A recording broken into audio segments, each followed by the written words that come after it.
Bom, pessoal, boa tarde. É uma alegria a gente estar junto aqui nesse projeto do SEAP Solidário e é sempre importante a gente poder aí, de alguma maneira, ajudar ao próximo e ainda mais pensando aí no direito processual civil que tanto mudou desde a entrada em vigor do nosso CPC. E aí, pensando no tema que a gente poderia ter para esse encontro, eu pensei exatamente no novo CPC no âmbito dos tribunais superiores. E aí aqui, pensando em primeiro lugar no que, quando fiz a seleção do tema?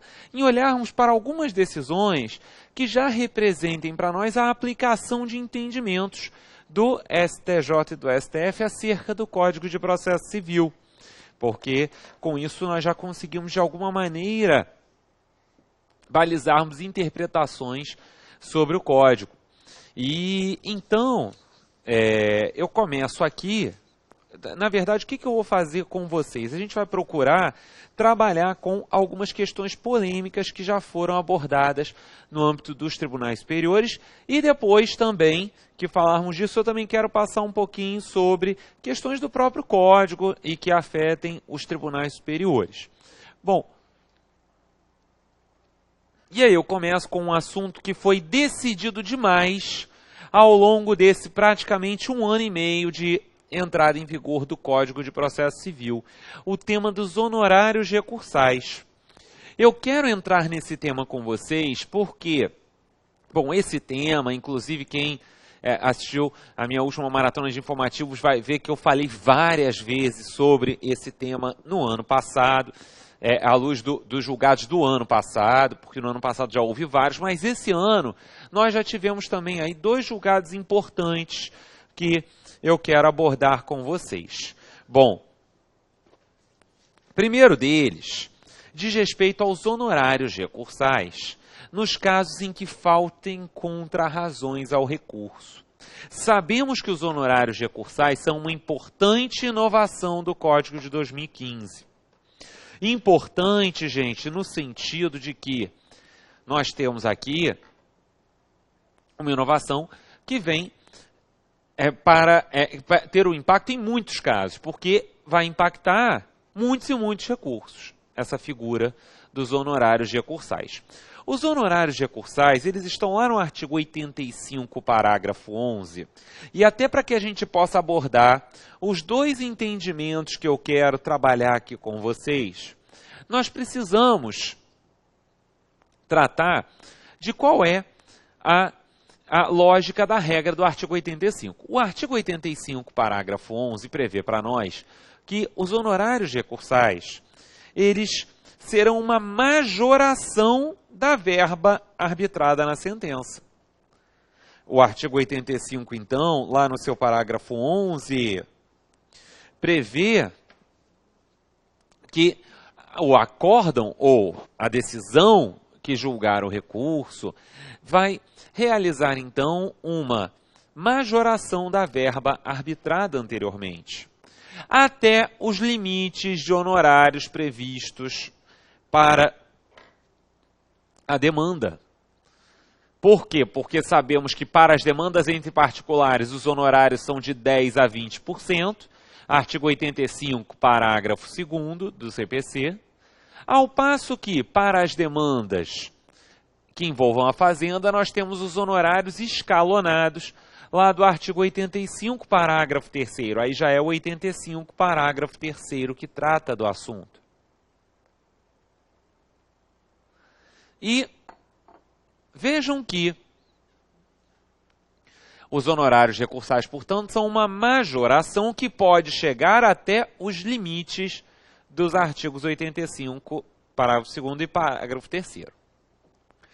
Mas os honorários recursais, até, eles são objeto de críticas. Por quê, gente? Porque eles vêm para combater o uso abusivo de recursos, não é mesmo? Eles vêm na política que o nosso código tem de tentar reduzir os recursos.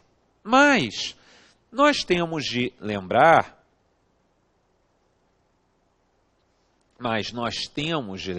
não podemos aí esquecer que na realidade, nós já temos a multa por litigância de má-fé para o caso de recurso protelatório.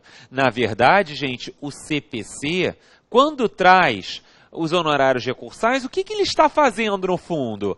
Com os honorários recursais, o Código está querendo, em última análise, gerar algum tipo de combate, de sanção a esses recursos que sejam de baixa chance de êxito ou protelatórios, porque no Brasil a multa por litigância de má-fé diante de recurso protelatório ela é uma raridade ser aplicada. Por exemplo, Cássio Scarpinella Bueno é um dos autores que critica os honorários recursais por conta disso.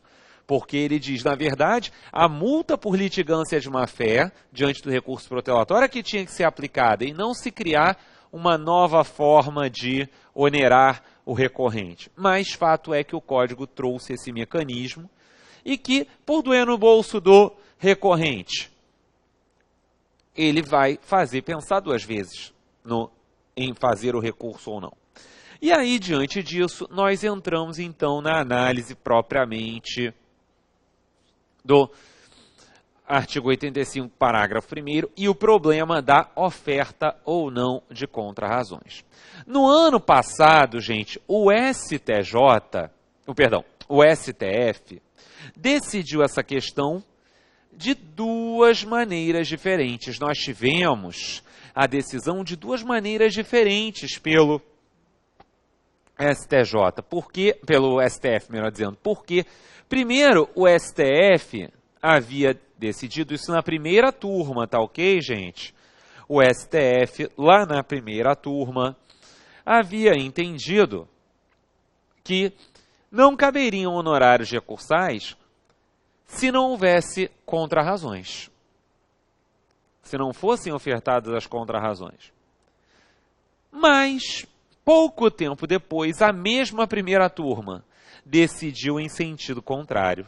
Decidiu que caberiam sim honorários recursais. Por quê? Porque aí já tinha mudado a composição da turma. E aí eles acabaram revendo a orientação.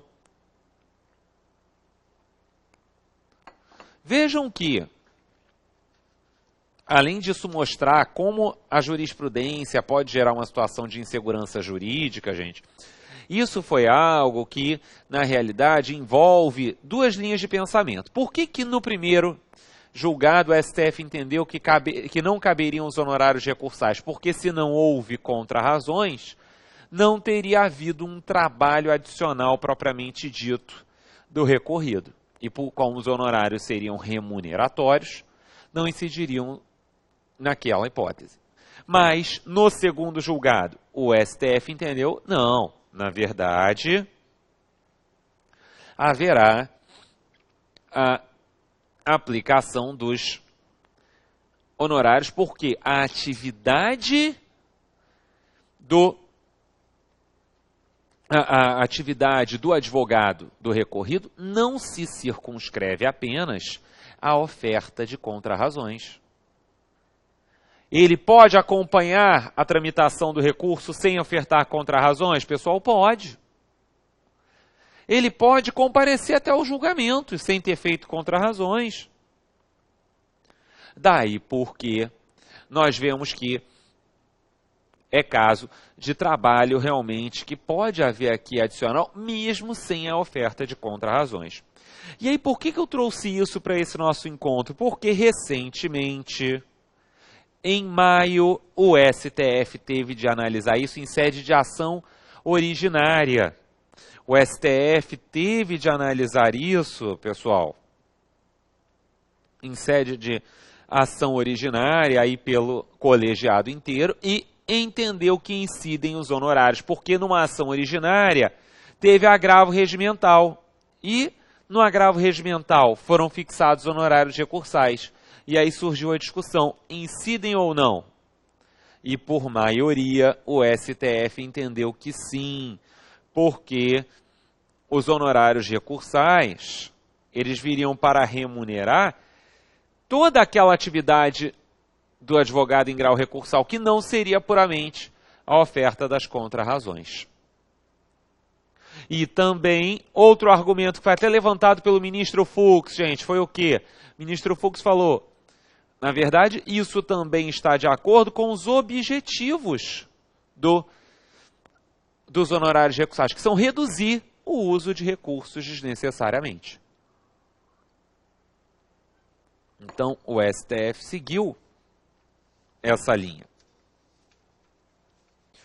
Bom, agora, muito recentemente, nós também tivemos um julgado do STJ sobre honorários e que diz respeito aos honorários recursais em sede de mandado de segurança. Ora, aqui eu chamo a atenção primeiro porque nós sabemos que há muitos dos nossos alunos que estudam para carreiras de advocacia pública e mandado de segurança é um procedimento importantíssimo não só para carreiras de advocacia pública. Por exemplo, concurso de magistratura é importantíssimo, saber mandado de segurança. E lá no âmbito do mandado de segurança, surgiu a discussão e o STJ teve de analisar. No ano passado, o STF havia enfrentado um caso desse. E o STJ agora teve de enfrentar também. E vejam, por que é mais importante nesse momento pensarmos no STJ, muito mais do que o STF, que eu disse para vocês que ano passado teve um caso? Porque quem é que dá a última palavra na interpretação da lei federal, que é o caso do artigo 85 que nós estamos estudando? Não é o STF, é o STJ. E o STJ teve de analisar se haveria a incidência ou não de honorários recursais no mandado de segurança. E o STJ seguiu a mesma linha que o STF havia seguido no ano passado. Entendeu o quê? Entendeu que não há a incidência de honorários recursais no âmbito do mandado de segurança. E por quê, pessoal?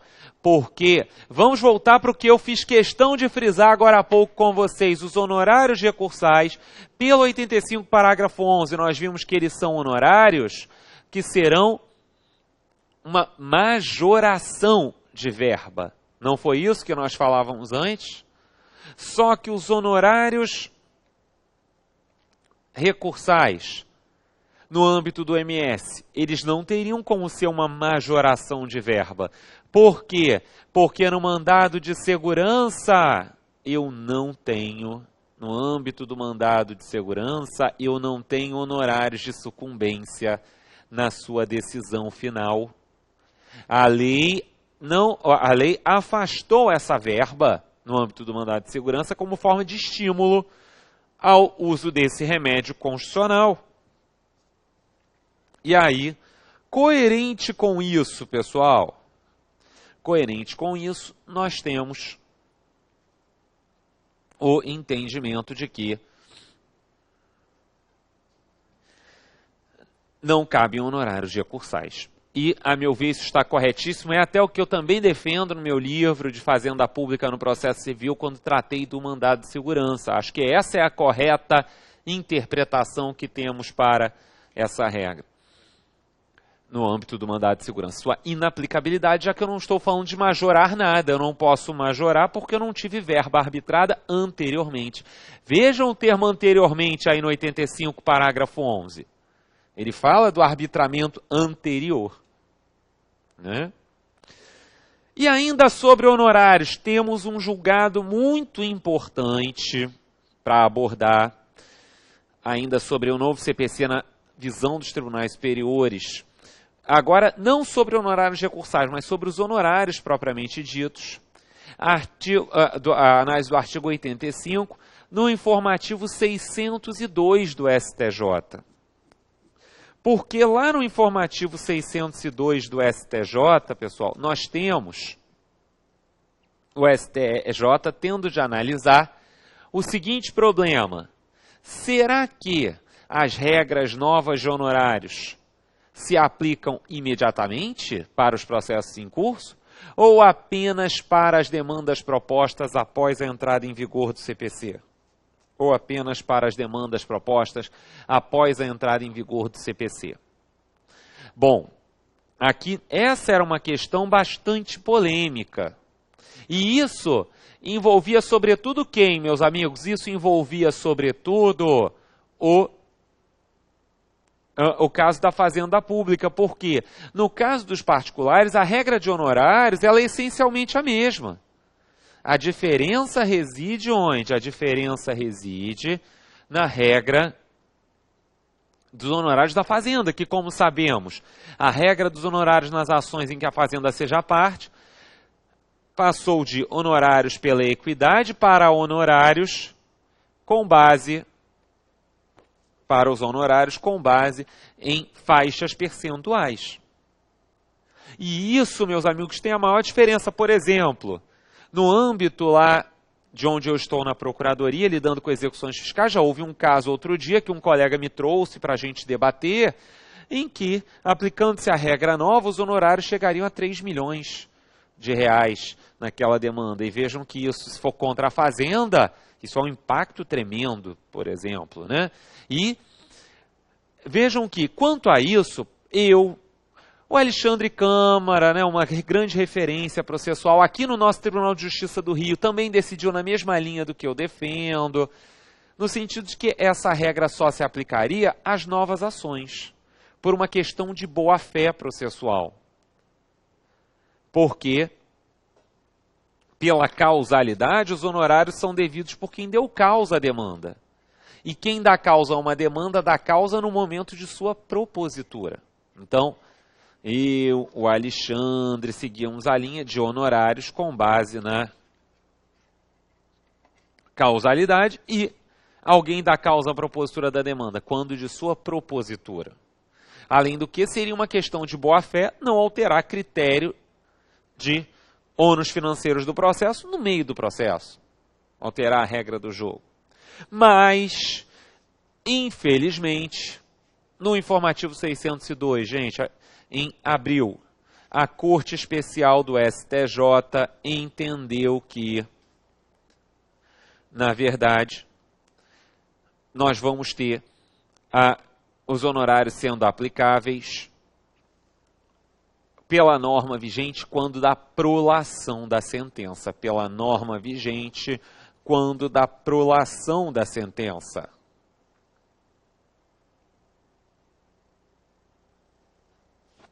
Então,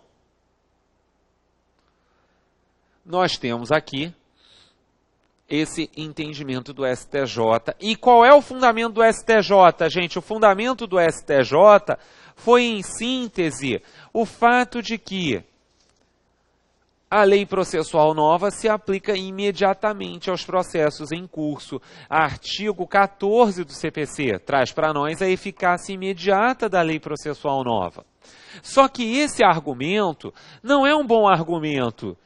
E por quê? Porque a norma que arbitra honorários, será que ela é uma norma puramente processual, gente? Norma que arbitra honorários, ela não é uma norma puramente processual, ela é uma norma que é processual, mas que também é uma norma que envolve direito material. Ela não é uma norma processual pura, ela está tratando de direito de crédito. Direito de crédito é questão que não é puramente processual. Bom, além disso, também era o que eu falava para vocês, isso não entra, esse entendimento não entrou no critério da boa-fé, que deve nortear as regras do jogo, né? Bom, então é um julgado muito importante que nós temos de mencionar aí. E ainda dentro desse raciocínio acerca do nosso novo CPC, também quero abordar com vocês problemas relativos a cumprimento de sentença, porque houve 2 casos muito interessantes no STJ relativos a cumprimento de sentença. E o primeiro deles é um velho problema que de longa data era debatido na jurisprudência e felizmente o STJ firmou uma posição agora quando da vigência do CPC. A Corte Especial do STJ, gente, teve de enfrentar se seria necessária uma intimação específica de penhora online quando é inequívoco que o devedor já tem ciência da penhora online. Será que seria necessário que ele viesse a ser intimado especificamente quando ele já está nos autos daquele cumprimento de sentença, quando ele já está atuando no cumprimento de sentença, e o STJ entendeu que não. O STJ entendeu o seguinte, aqui o STJ fez uma interpretação, meus amigos, pensando na regra, fazendo uma analogia com a regra do artigo 239, parágrafo 1º de nosso CPC. O 239 é o artigo que prevê que o comparecimento espontâneo supre a falta de citação. Então, já que o comparecimento espontâneo supre a falta de citação, da mesma forma o comparecimento espontâneo supre a falta de intimação. Da mesma forma, o comparecimento espontâneo supre a falta de intimação.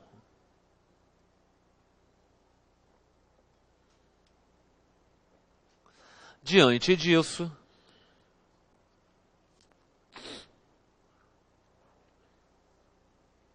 nós temos que não seria necessária essa intimação, quando ele já inequivocamente tem ciência daquele ato, porque ele já compareceu ao processo.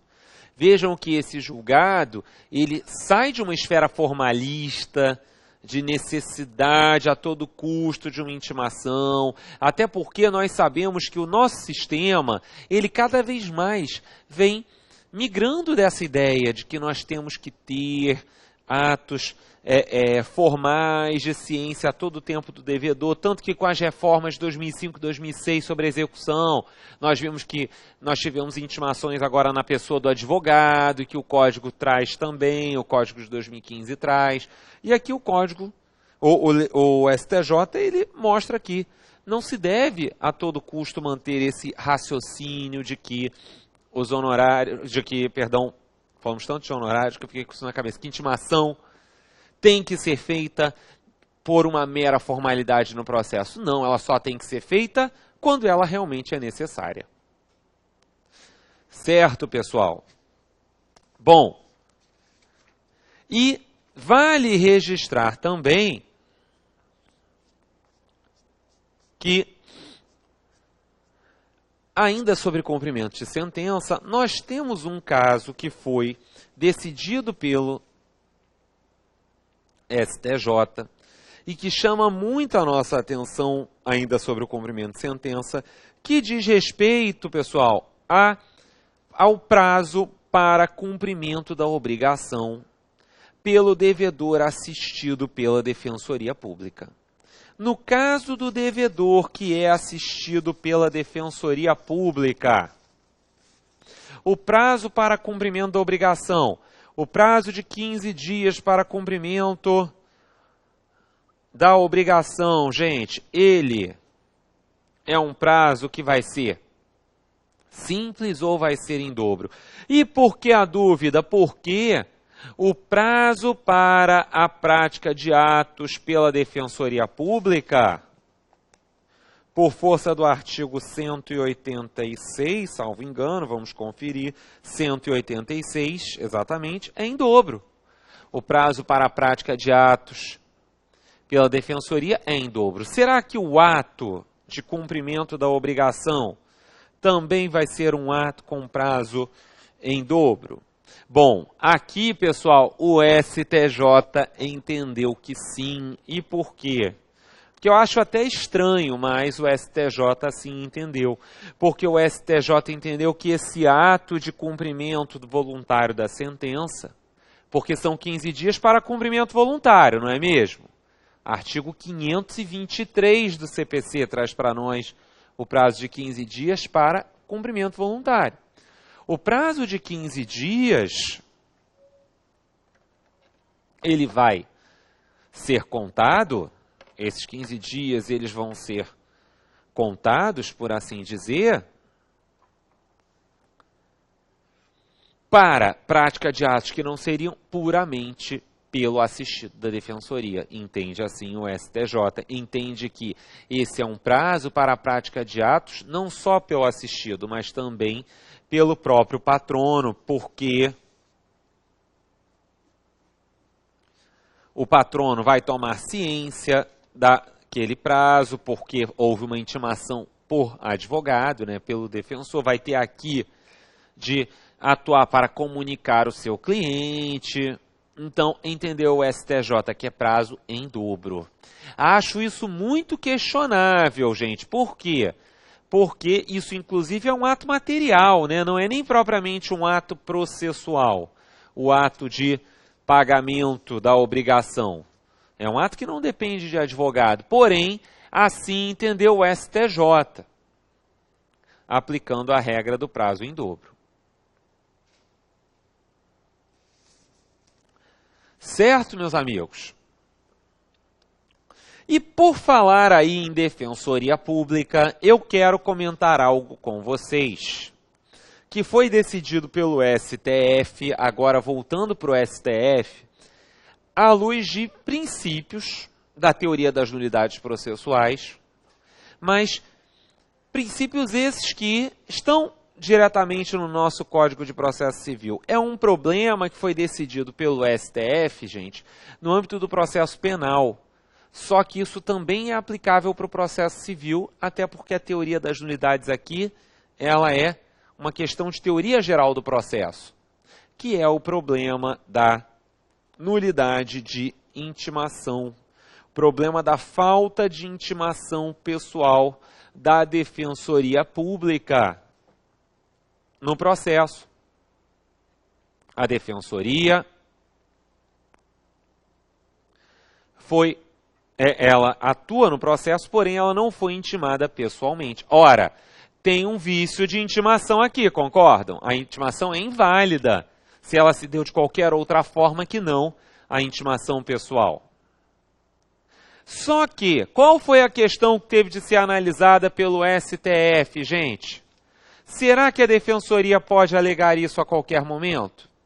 E vejam que esse raciocínio interessa para quem está estudando para a Defensoria, mas interessa para todas as carreiras, porque nós temos o MP e a Advocacia Pública com a mesma prerrogativa de intimação pessoal no Código. Então a lógica é a mesma aqui. E entendeu o STJ, o STF, melhor dizendo, o que, gente? Ele entendeu que esse vício de intimação teria necessariamente de ser alegado na primeira oportunidade sob pena de preclusão. O STF aqui entendeu então que, pela aplicação daquela ideia constante do nosso código no artigo 278 caput, 278 caput, de que a nulidade dos atos deve ser alegada na primeira oportunidade em que couber a parte falar nos autos, sob pena de preclusão. Primeira oportunidade, couber a parte falar nos autos, sob pena de preclusão. E vejam que isso aqui, pessoal, é aquela ideia de boa-fé na teoria das nulidades. O STF acabou afastando a possibilidade de uma nulidade guardada, inclusive por uma função essencial à justiça, que é o caso da Defensoria Pública. O STF afastou a possibilidade de guardar essa nulidade, aquela ideia de nulidade de algibeira, lembram?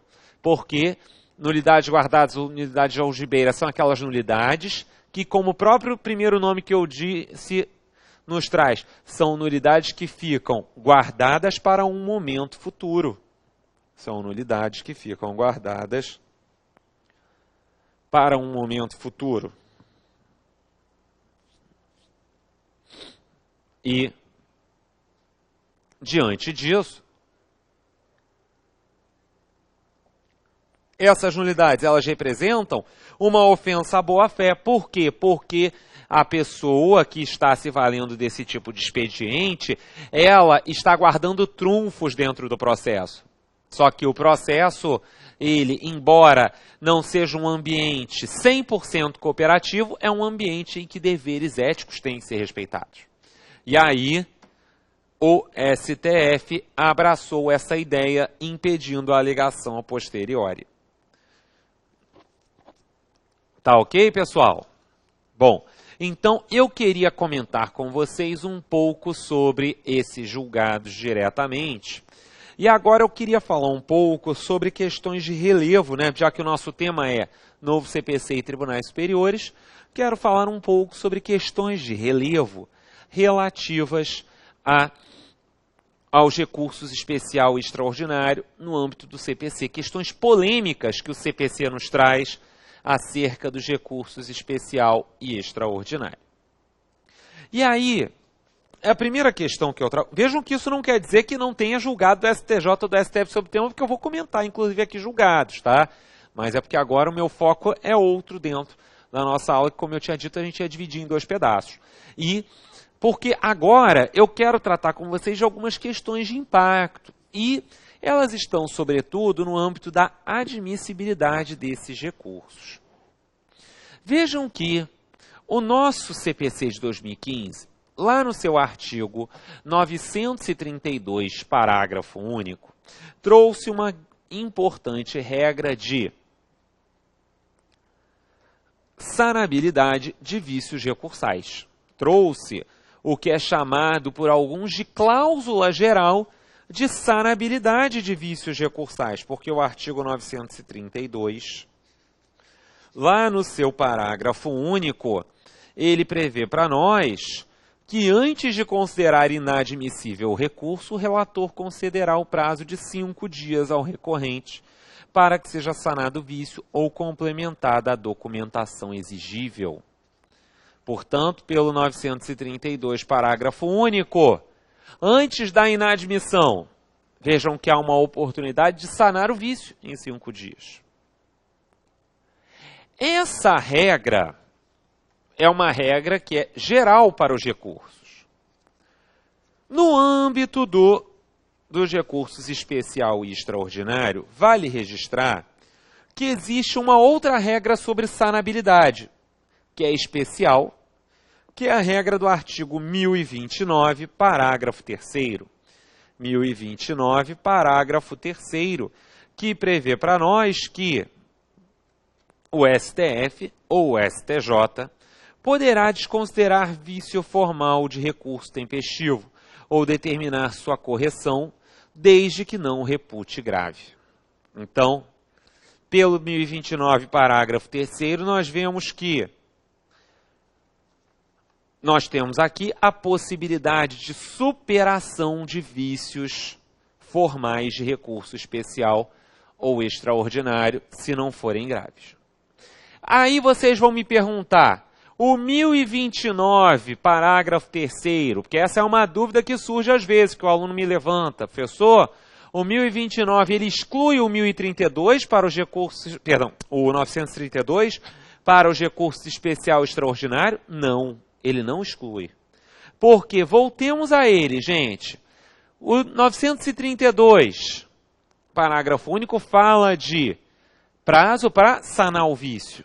Já o 1029, parágrafo 3º, ele fala de eu desconsiderar vício formal não grave. Ou seja, as regras estão falando de problemas diferentes. Porque no 1029... a lei está falando de prazo para sanar vício? Não. No 1029, o que a lei está permitindo é que o juiz passe por cima do vício e admita aquele recurso. Por que isso? Vamos pensar, por quê? Ora, porque esses recursos especial extraordinário, são recursos que vêm para proteção ao ordenamento jurídico. Eles vêm para proteção à legislação federal ou à Constituição da República. Então, aqui pode haver um interesse que supere esse mero vício formal não grave. Então, uma regra não exclui a outra. Qual é a abrangência. Então, nós vemos que as duas podem ser aplicadas para o RESP e o RE, gente? Podem. A conclusão a que nós chegamos é de que ambas podem ser aplicadas para o RESP e o RE. Mas temos uma dúvida aqui, qual é a abrangência da regra do artigo 932, parágrafo único? Para que vícios de admissibilidade dos recursos ela irá se aplicar? Afinal de contas, nós sabemos que nós temos vícios dos mais variados na admissibilidade do recurso, porque nós temos requisitos variados de admissibilidade dos recursos, não é mesmo? Nós temos, só para dar alguns exemplos, preparo, tempestividade, cabimento, legitimidade, interesse, por aí vai. Então, nós temos vários requisitos de admissibilidade. Mas será que essa regra do 932, parágrafo único, se aplica para todos esses requisitos? Não. Eu até, pessoal, agora vai sair, vai ter lançamento em agosto, depois o curso vai mandar o convite, vai divulgar aí do meu manual de recursos, aí todo escrito com base no CPC de 2015, já abordando todos esses julgados à luz do CPC de 2015, e esse é até um problema que eu enfrento lá. Qual é a abrangência dessa regra? Ora, essa regra, gente, do 932, parágrafo único, a conclusão a que eu chego é de que, e aí vou, inclusive, já adiantando para vocês, o STF também já se manifestou no mesmo sentido, então essa conclusão não é só do professor Marco Antônio, isso o STF já teve julgado em que se manifestou assim. Não era a questão fundamental, tá? Mas eles passaram por isso em obter dictum. E assim se manifestaram. Mas a abrangência dessa regra é para os vícios de regularidade formal. 932, parágrafo único, vai se aplicar para aqueles vícios de regularidade formal dos recursos. E por que isso? Porque há certos vícios, gente, a maioria dos vícios dos recursos de admissibilidade são vícios que eu não tenho como sanar. Uma boa parte deles, por exemplo, ilegitimidade, falta de interesse recursal. Eu tenho como sanar? Não, porque ou a pessoa é legitimada a recorrer ou não, ou ela tem interesse ou não. E, de outro lado, há certos vícios que até podem ter uma sanatória, mas ela já é regulada em lei. É o caso do preparo. Vício no preparo, o 1007 prevê como vai ser consertado. O 1007 prevê para nós como vai ser consertado o vício do preparo. Então, sobra a regra da regularidade formal aqui para ter a incidência dessa previsão. Tudo bem? Bom, agora, e dentro dessa regularidade formal, como eu disse a vocês, o STF já se manifestou em obter dictum quanto a isso. Mas dentro dessa regularidade formal, uma questão importante que recentemente foi enfrentada pelo STJ e que, com todo respeito, gente, foi uma grande derrota do garantismo processual que o Código procura promover, porque aqui todo mundo já me ouviu falando que o Código procura promover garantismo processual, né? E foi uma grande derrota, o entendimento do STJ é quanto ao seguinte problema. E para a correção de comprovação de tempestividade, vício na comprovação de tempestividade, será que essa regra é aplicável? Por que surge essa questão, pessoal? Então, o problema aqui agora qual é? Comprovação de tempestividade. Vejam, vício na comprovação de tempestividade. Atenção para o que eu vou falar, hein, que isso é bem importante. Vício de comprovação de tempestividade é vício de tempestividade? Não, não é. Vício de tempestividade é o recurso ter sido ofertado fora do prazo. E esse vício dá para corrigir, pessoal? Não, né? A menos que eu possa voltar no tempo, né? Como naquele seriado que tinha antigamente, né? Na televisão paga, daquela pessoa que todo dia podia voltar ao dia anterior para poder resolver todos os grandes problemas do mundo, né? E só se isso fosse possível. Então, problema da tempestividade, vício de tempestividade, não é um vício que eu possa corrigir. É diferente da falta de comprovação de tempestividade. A falta de comprovação de tempestividade, por sua vez, aí já é uma questão de regularidade formal. É uma questão de cunho formal. E o artigo 1003, parágrafo 6º, nos traz uma exigência de regularidade formal. 1003, parágrafo 6º, fala para nós que o recorrente comprovará a ocorrência de feriado local no ato de interposição do recurso.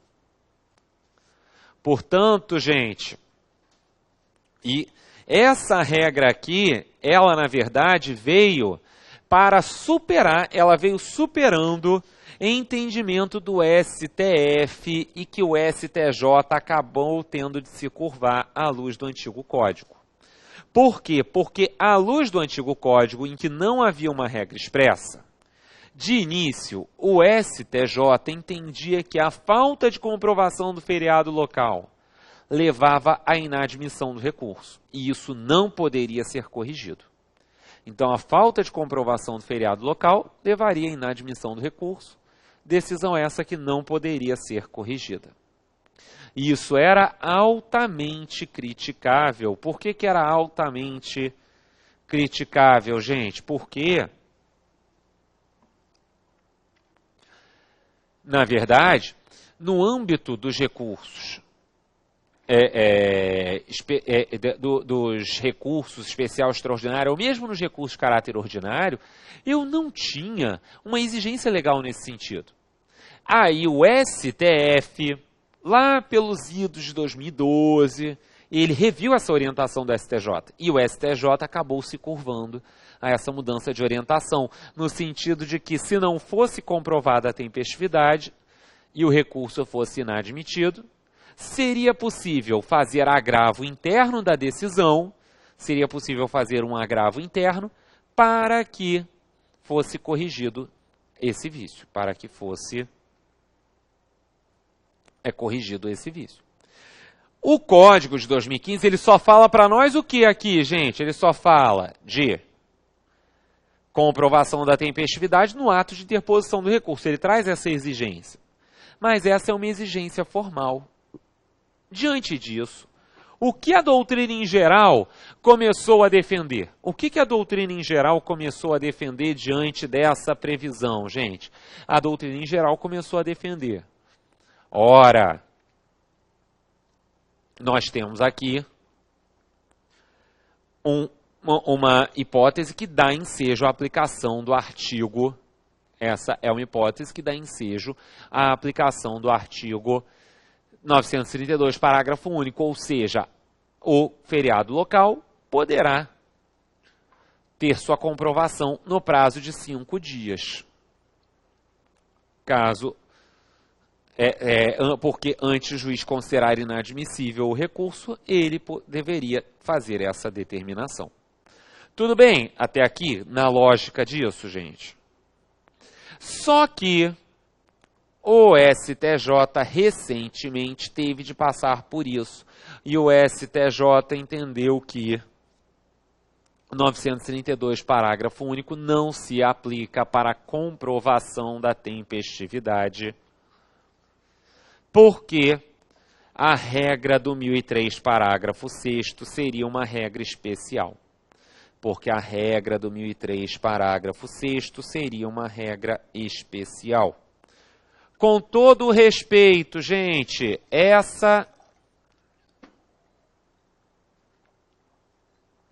esse entendimento é bem criticável. Por que ele é bem criticável? Porque, na verdade, o 1003, parágrafo 6º, ele fala que tem que ser comprovado no ato de interposição do recurso, mas ele diz vedada a Sanatória de vício? Não, ele não veda a sanatória de vício. Mas eu tenho de registrar para vocês que nesse ponto aqui já houve entendimento de Tribunal Superior contrário ao que a doutrina em geral defende, que era no sentido de aplicação dessa regra para tal vício. Certo? Então, essa é uma questão importante que nós temos de enfrentar. Bom, agora, ainda no âmbito dos recursos especial e extraordinário, também quero abordar com vocês mais algumas questões ainda sobre regras gerais que fazem importantes inovações no nosso CPC sobre eles. E a próxima regra que eu quero falar é a da conversibilidade dos recursos especial e extraordinário. Conversibilidade dos recursos especial e extraordinário. A conversibilidade dos recursos especial e extraordinário, ela está prevista nos artigos 1032 e 1033 do CPC. O que é isso? O que é essa conversibilidade dos recursos especial e extraordinário? Eu mesmo já enfrentei problemas desses lá na Procuradoria do Estado, à luz do antigo Código. Vejam que, muitas vezes, pode haver tanto lei federal, pode haver norma de lei federal, como norma constitucional, que aparentemente estejam violadas pela decisão. Pode haver tanto lei federal ou norma constitucional. E, por vezes, pode ser difícil, inclusive, avaliar propriamente qual é a norma que está dando sustento para aquela decisão. Se é a federal ou é a constitucional.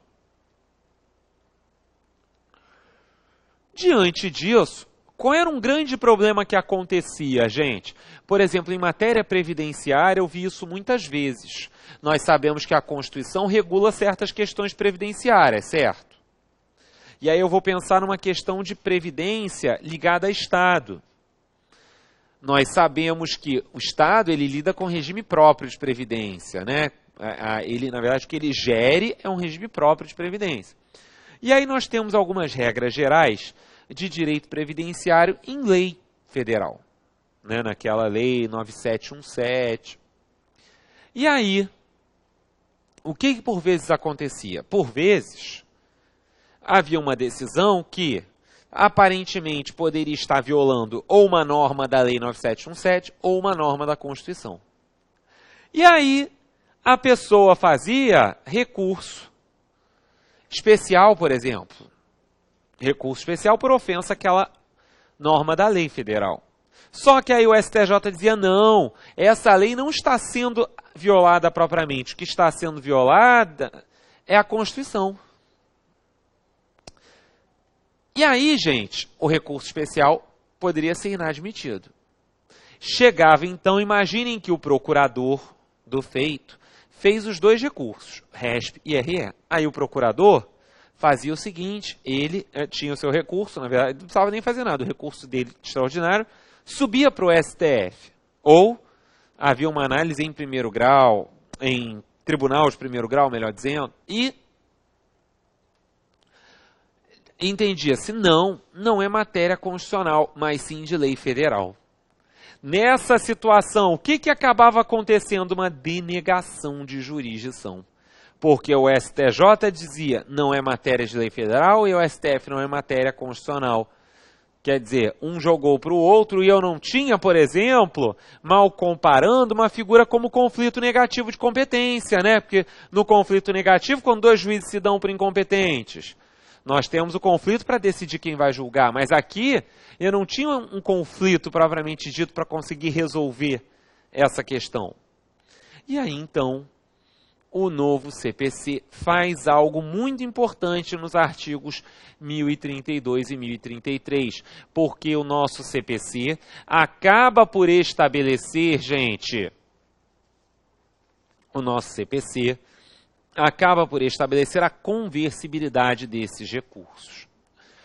Quando são interpostos simultaneamente recursos especial e extraordinário, quando são interpostos simultaneamente recurso especial e extraordinário, qual é processado primeiro, gente? O especial, por uma questão até de hierarquia dentro do judiciário. Artigo 1031 do CPC. Pelo 1031, primeiro será processado o especial. Salvo se o recurso extraordinário tratar de questão prévia à própria análise do especial. Salvo se o extraordinário tratar de uma questão prévia à própria análise do recurso especial. E aí, porque, por exemplo, só para vocês terem em mente, o recurso extraordinário, gente, trata da própria constitucionalidade da norma que supostamente teria sido violada e que está sendo discutida no recurso especial. Então, primeiro eu tenho que decidir se tem constitucionalidade ou não na norma, para depois decidir o especial. Então, em princípio, primeiro é julgado o especial, para depois, se for o caso, se a decisão do especial não tiver levado à perda do objeto do extraordinário, que seja processado e julgado o extraordinário. E aí, então, o artigo 1032, vejam que o artigo 1032 estabelece o quê? Que se no STJ se verificar que não é caso de recurso especial, porque, na verdade, a ofensa seria a questão em jogo, melhor dizendo, seria uma questão constitucional, que o STJ não vai inadmitir o recurso. O STJ vai fazer o quê? Ele vai dar prazo de 15 dias para o recorrente demonstrar repercussão geral, que é requisito específico de admissibilidade do recurso extraordinário. Então, ele tem 15 dias para demonstrar repercussão, para fazer aqui o cumprimento do requisito formal para a admissibilidade do recurso especial. Perdão, para a admissibilidade do recurso extraordinário. E aí, cumprido isso, nós vamos ter a remessa dos autos ao STF.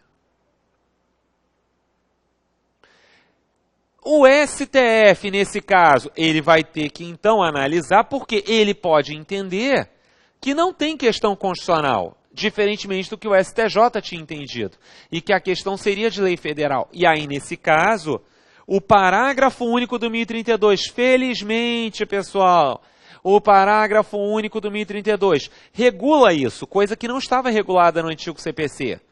O que o STF vai fazer? Devolver para o STJ processar aquele recurso como especial. Ele vai devolver para o STJ processar o recurso da forma como originariamente interposto, como um recurso especial. Certo? Agora, pelo 1034, por sua vez, é o inverso. Pode ser que tenha sido ofertado recurso extraordinário apenas, e que chegou ao STF.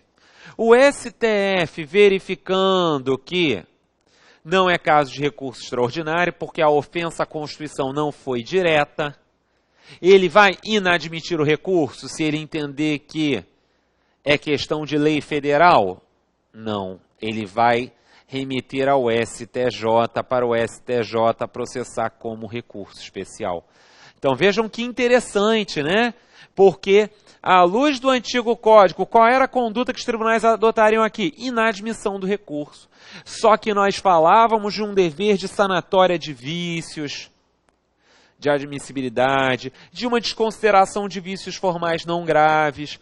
Para esse vício aqui, gente, que diz respeito a qual é a própria questão em jogo, o código acaba mitigando a interposição do recurso com indicação equivocada de qual é a matéria em jogo, permitindo que um recurso seja convertido em outro. No caso do especial para ser convertido em extraordinário, com o prazo para demonstração da repercussão geral. E isso é um avanço, isso está ligado, em última análise, à ideia de primazia do mérito, que sabemos que é norma fundamental do CPC. Aqui é uma primazia do mérito do recurso. Decisão que inadmite o recurso, ela dá uma solução final? Não. Então, aqui nós temos uma decisão que vai dar uma solução para o recurso, sem deixar as partes pensando, se o meu recurso tivesse sido admitido, será que eu teria me tornado vencedor? Certo? Bom, então, era isso que eu tinha trazido aqui para o nosso debate sobre o novo CPC nos tribunais superiores. É claro que a gente poderia passar um dia inteiro falando aí de problemas que o CPC pode trazer no âmbito do STJ ou do STF, mas isso era o que me chamava mais a atenção para esse nosso encontro. Muito obrigado aí a todos e até a próxima.